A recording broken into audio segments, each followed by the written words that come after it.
Leonardo da Vinci ay isang bantog na tao sa larangan ng sining at masasabing isa siyang polymath ng High Renaissance sa Italy. Na ibig sabihin, aktibo bilang isang pintor, draftsman, engineer, scientist, theorist, sculptor, at architect. Masasabi talaga natin na isa siyang genius at marami siyang naiwan ng mga bagay na nagpapaalala sa kanyang mga nilikha. Isa na dito ang Mona Lisa, isang sikat na painting sa buong mundo. Ang painting ng Mona Lisa ay nilikha ni Da Vinci noong 1503 to 1506 pero pinaniniwalaan na hindi pa rin ito natapos hanggang umabot pa rin ito ng 1517. Sinasabi ang painting ng Mona Lisa ay nagpapakita ng pagkahawig kay Birheng Maria noong panahon ng Renaissance. Ang larawan kasi ni Mona Lisa ay nagpapakita ng perpektong katangian bilang isang babae. Ang painting ay buhay na buhay sa bawat balangkas ng pagpinta ng pintor. Alam niyo ba na bago nakilala ang Mona Lisa ay nagkaroon muna ng gulo noon? Ano nga ba ang gulo na nangyari noon at paano nga ba nagsimula ang pagiging famous ng painting nito sa buong mundo? Tara, alamin natin ang mga nakatagong misteryo sa Mona Lisa. Simulan na natin!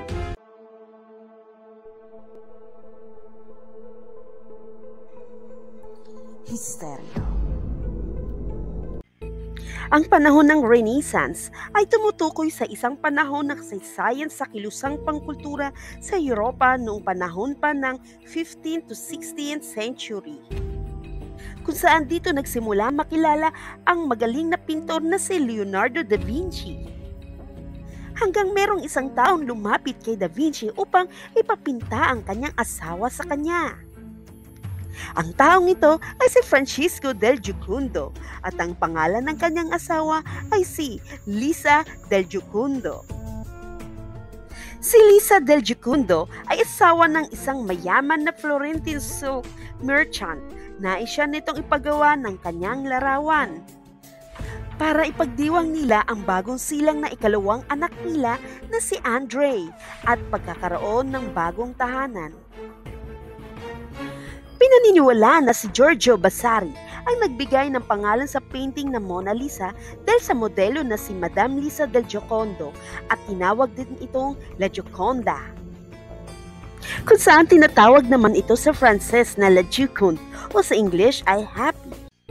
Ang Mona kasi sa Italiano ay respetong katawagan sa isang babae na katambas ng ma'am o madam o maaring my lady. O respetong katawagan sa isang nobel o aristokrat. Pinaniniwalaan din daw na ang larawan daw ni Mona Lisa ay hindi tiyak na larawan ng modelo pero masasabing isang napakagandang larawan nito. Hindi pa tapos ang painting ng Mona Lisa nang lumipat sa France si Leonardo da Vinci. Dala-dala niya ang painting nang nagtungo siya sa France. At hindi na rin naibigay ang painting sa taong nagpagawa nito. Hanggang naabutan na lang ng kamatayan ng pintor noong 1519. Kaya ang hari ng France na si King Francis I ay diniklara na pagmamay-ari na ito ng Fransya. At pagkatapos ng French Revolution noong taong 1797 ay i-display na ang painting sa Louvre Museum sa Paris.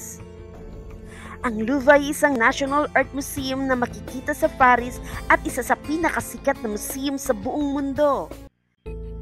Pero nailigay din ito ng ilang taon sa silid tulugan ni Napoleon Bonaparte sa Tuileries Palace noong 1821. Sa katunayan, hindi talaga popular ang painting ng Mona Lisa kahit naka-display na ito sa public. Pero mayroon isang pangyayari na magsisimula ang katanyagan nito. Dumating ang araw ng August 21, 1911. Nawawala na pala ang painting ng Mona Lisa. Napansin ito ng isang pintor na si Louis Beyrout at inireport ito kinabukasan na nawawala ang painting ng Mona Lisa. 28 hours na palang nawawala ang painting kung saan ito nakadisplay. Ito ay nagbigay sa kalituhan sa mga tao roon at ipinaimbestiga. Kumuha sila ng 60 detectives para hanapin ito. Ang museum ay nagsara ng 1 linggo para sa gagawing imbestigasyon sa pagkawala ng painting. Dahil sa pagsara ng sikat na museum, maraming nagduda rito at tataklusan nga na mayroon nawawalang painting. Nalaman nito ng buong madla, kaya dito na nakilala ang painting ni Mona Lisa. Sa imbestigasyon, maraming nadamay ng mga tao dahil sa pagdududa sa kanila na sila ang nagnakaw nito. Katulad na lamang ni Guillaume Apollinaire na isang French poet na ineresto at ikinulong siya dahil siya daw ang salarin sa pagkawala ng painting. Ang tunay na salarin talaga sa pagkawala ng Mona Lisa painting ay isa sa naging empleyado ng Louvre Museum at siya ay si Vincenzo Ferrugia na isinilang sa Italy. Isa siya sa mga workers na gumagawa ng mga glass case sa mga painting. At isa nga ang Mona Lisa na painting na inaayos niya. Isinagawa ni Vincenzo Ferrugia ang pagnanakaw sa pamamagitan ng pagpasok sa gusali sa mga regular na oras ng mga empleyado. At itinago sa aparador ng mga walis ang painting. Bago magsara ang museum, ay lumabas na siya na bitbit ang painting na nakatago sa kanyang Americana suit at malaya na niya itong naitakas. Itinago niya ang painting sa kanyang apartment sa Paris. Nagkaroon ng mga investigasyon sa lahat ng mga workers ng museum kasama ang mga pansamantalang workers na nagtrabaho roon. Binisita ng isang investigador si Vincenzo Ferrugia sa kanyang apartment para tanungin at imbestigahan. Ang nakakagulat pa ay hindi lamang napasama sa prime suspect si Vincenzo, samantalang ang painting ay nakatago lamang sa kanyang tinutuluyang apartment. After 2 years, bumalik na si Vincenzo sa Italy at tinagon rin niya ito sa kanyang apartment ng ilang araw. Dahil sa pagkainip ni Vincenzo ay kinontak niya si Mario Frattilli na may-ari ng art gallery sa Florence. Ang inisip naman ni Vincenzo Ferrugia na makakatanggap siya ng gantimpala dahil naibalik daw niya ang painting sa bansa talaga nito. Pero hindi naman sumang-ayon rito si Mario Frattilli sa sinabi niya, kaya wala siyang kaalam-alam na tinawagan ni Mario Frattilli si Giovanni Poggi. Si Giovanni Poggi ay director ng Ufficio Art Gallery ng Florence. Tinawagan kasi ni Mario Frattilli si Giovanni Poggi para ipaalam at itanong kung totoo ba ang painting na ibinigay ni Vincenzo. Sa pagkikita nila, napatunayan nga na ang painting ay totoo at orihinal. Ayan na ito ang painting, pinahuli sa pulis si Vincenzo sa kanyang hotel. At nalaman ng mga tao sa Italia na bumalik na ang Mona Lisa sa kanilang bansa na ikinasaya ng mga tao roon. Ibinalik muli ng Italia ang painting sa Louvre Museum sa Paris noong taong 1913. Ang dahilan kasi ni Vincenzo Ferrugia sa pagnanakaw ng painting ay para maibalik ito sa bansang Italia kung saan ito nagmula. Ang pagkakaalam niya na ninakaw daw ito ni Napoleon Bonaparte noong panahon ng Napoleonic Wars kung saan ang mga Italiano ay pinagtatrabaho ng sapilitan noon.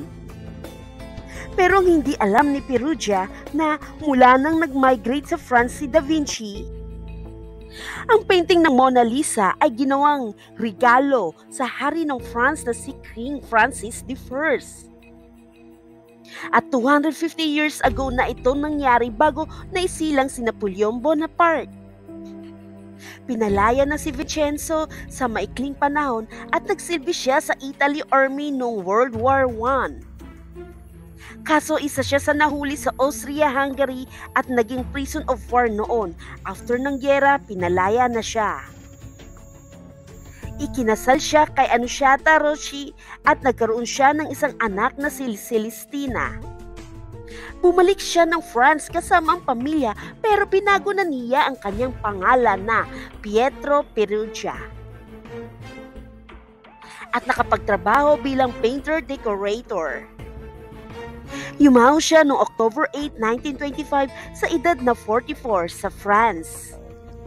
Walang nakakaalam sa pagkamatay niya dahil nabago ang kanyang pangalan. Nalaman na lamang na namatay siya dahil sa meron silang napagkamalan na kapangalan niya na taga Haute-Savoie sa southeastern France noong 1947. Ngayon, isa sa pinakasikat na painting sa buong mundo ay ang Mona Lisa.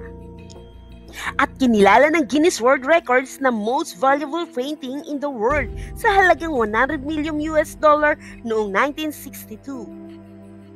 Halos katumbas na ito ng $1 billion sa panahon natin ngayon. Grabe ang ibinigay na kasaysayan ng painting na ito sa buong mundo.